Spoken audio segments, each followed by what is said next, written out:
رتل بصورة قاف القرآن واقرأ قراءات من التبيان.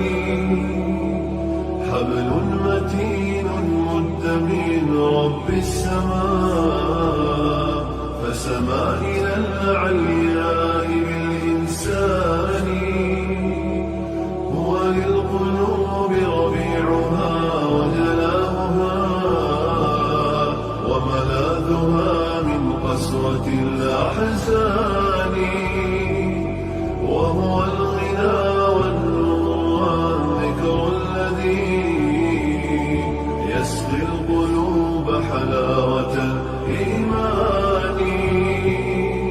هو شافع ومشفع لمن اصطفى رب الورى من حامل القرآن.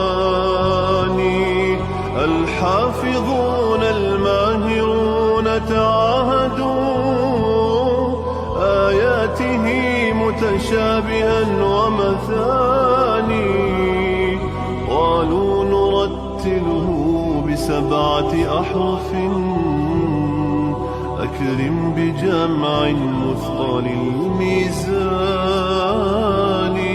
هم خير أمتنا وأشراف الملا وهم الحماة وعدة الأوطان. رتل بصورة قاف القرآن واقرأ قراءات من التبيان. حبل متين مد من رب السماء فسما إلى العلياء بالإنسان. هو للقلوب ربيعها وجلاؤها وملاذها من قسوة الأحزان.